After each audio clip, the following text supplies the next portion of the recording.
everybody, welcome back to another lesson. Today we're going to continue on identification of trees and plants, but today we're going to really focus on some trees.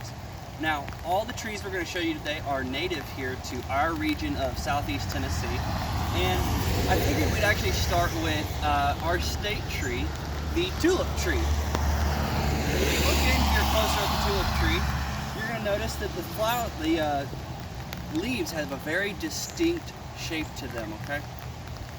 And we're going to actually show you a bigger version of this tree later on, but this is actually our state tree, okay? This is a very young one. It's about a year old, maybe a year and a half or two, but not very big at all. The nice thing about these is they grow very straight and very quickly. Now let's move on to another one.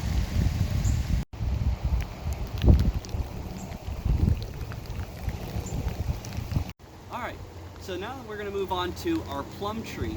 This is a native plum that we have here to southeast Tennessee, and we actually know the exact age of this because I planted it here in my front yard about a year and a half ago. So as you can tell, they've grown quite a bit pretty quickly as long as you take care of them. Their leaves are also very distinct. You're going to see here in a second, and they can sometimes be mistaken for cherry trees. But fruit trees in general have a little bit of a more ovular shape to their leaf. And you'll see that when we compare these with our cherries here in a second.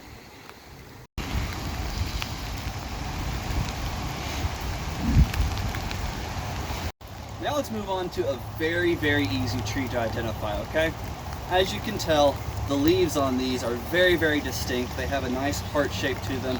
This is, of course, our redbud trees. And during the early spring, these are one of the first things to blossom, and you will notice these quite evidently. They are a beautiful, vibrant tree. They also grow somewhat quickly, but the leaves are really what give them away. So yeah, let's cut to where you can actually take a look at these leaves.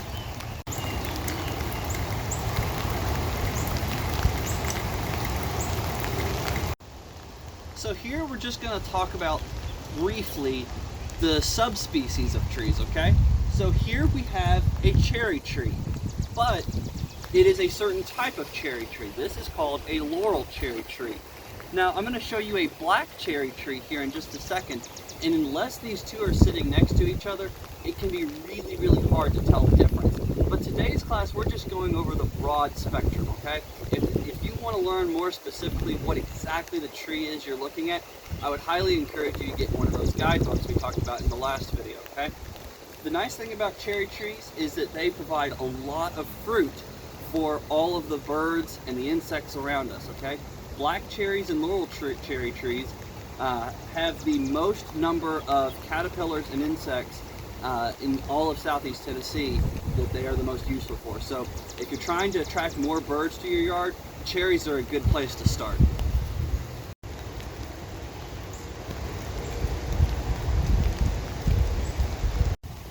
Here we have the black cherry tree.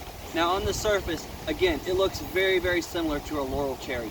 If you look closely though, the leaves are actually a little bit more elongated, they're a little bit longer, as well as when you crush the leaves, you actually have a distinct little bit of a cherry, kind of a sourish smell to it.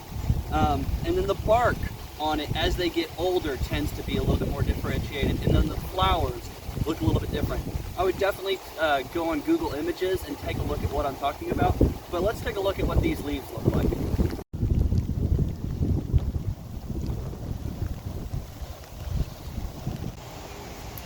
Okay. Here's another distinctive tree, okay? This is our sweet gum tree. Now, when they're young, it can be a little bit hard to tell from the leaves which ones are sweet gums because they can look very, very similar and be mistaken for certain types of maples, especially red maples.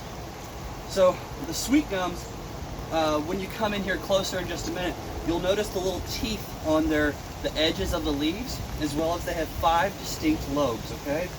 But the easiest way to tell a sweet gum is, every one of you probably know, in the fall when they produce their fruit. It's a round ball about that size, and it's got very, very prominent spikes on it. If you accidentally step on one, you'll know instantly that you've met a sweet gum tree.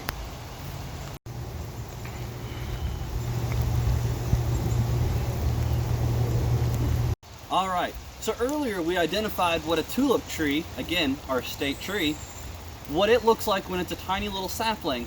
This is what a well-developed tulip tree looks like, okay? So we have a couple of different examples. I wanted to show you this one because it's very unique in that it splits right at the base. That's okay. But this very distinctive silver bark, very, very straight growing tree. You'll notice it doesn't have a lot of bends and everything like that. Easy way to tell out that you got a tulip tree. Luckily for us, because of the time of year it is, we were able to easily find a flower off of the tulip tree that had recently fallen. These are really, really pretty flowers, and you can see their distinct orange colors with the yellow backgrounds. These are great trees if you want to attract birds to your yards. They're just awesome, awesome, pretty flowers as well. So here's another great example of a tulip tree. Like I mentioned, these guys like to grow very, very quickly, and they grow very, very straight and tall. So a great tree to have in your backyard. Here's a great example of a black cherry tree. So remember that small little one we had in the front yard? This is probably about 30 or so years old, okay? So it's getting up there, but cherries can actually live a very, very long time. You'll notice when we pan over here that the branches on these, they like to swoop out and they will reach for the light quite a bit, okay? So as you guys can tell, really nice tree. These provide a lot of different fruit, not a lot of different fruit, a lot of fruit, obviously cherries, for birds and insects. So these are great, great trees to plant in your yard. So again, this has just been a brief overview of some of the trees that you might find around you.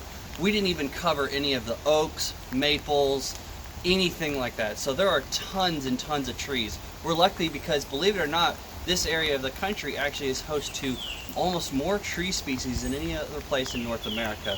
So I hope that you learned something from this, and I highly encourage you, go out into your backyard, take some pictures, download that iNaturalist app we talked about, and start getting out there and learning the different types of trees you have in your backyard. Thank you, and we look forward to seeing you in our next video.